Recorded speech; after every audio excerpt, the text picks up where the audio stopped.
హైదరాబాద్లో 4% పెరిగిన ఇళ్ల అమ్మకాలు 2025 జులై నుంచి డిసెంబర్ మధ్య 38,403 గృహాలు. హైదరాబాద్లో 1.14 కోట్ల చదరపు అడుగుల కార్యాలయ స్థలం లీజ్.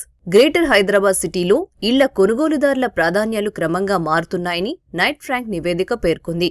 2025 జులై నుంచి డిసెంబర్ మధ్య అమ్ముడైన మొత్తం ఇళ్లలో ₹1,00,00,000 కంటే ఎక్కువ ధర ఉన్నవే 71% అని తెలిపింది. ఇళ్ల సగటు ధరల్లోనూ ఏటా 13% వృద్ధి కనిపించింది. మౌలిక సదుపాయాల విస్తరణ, ఐటీ రంగంలో ఉద్యోగాల పెరుగుదల ఈ వృద్ధికి ప్రధాన కారణాలుగా నైట్ ఫ్రాంక్ స్పష్టం చేసింది. ఇక హైదరాబాద్లో మొత్తం 1.14 కోట్ల చదరపు అడుగుల కార్యాలయ స్థలం లీజుకు వెళ్లింది. ఈ లావాదేవీల్లో సగానికి పైగా వాటా గ్లోబల్ క్యాపబిలిటీ సెంటర్లదే. కొత్త జీసీసీలో హైదరాబాద్ నెంబర్ 1 స్థానంలో నిలిచింది. Charles Schwab, Warner brothers discovery, Goldman socks వంటి అంతర్జాతీయ సంస్థలు ఇక్కడ భారీ విస్తీర్ణాన్ని లీజుకు తీసుకున్నాయి.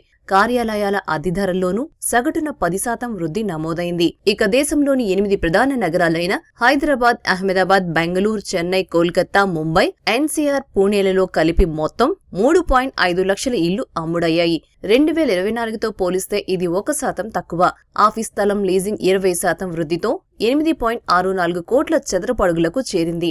ఇందులో బెంగళూరు 2.87 కోట్ల చదరపు అడుగులతో మొదటి స్థానంలో నిలిచింది.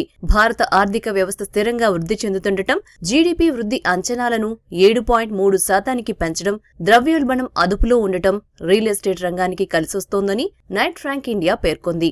ఆర్బీఐ వడ్డీ రేట్ల తగ్గింపు కొనుగోలుదారుల విశ్వాసాన్ని పెంచింది. అంతర్జాతీయ సంస్థలు తమ జీసీసీల కోసం భారత్ను, అందులోనూ హైదరాబాద్, బెంగళూరు వంటి నగరాలను ఎంచుకుంటున్నాయని, ఇది భారత్పై నమ్మకానికి బలమైన నిదర్శనమని రియల్ రంగ నిపుణులు చెబుతున్నారు.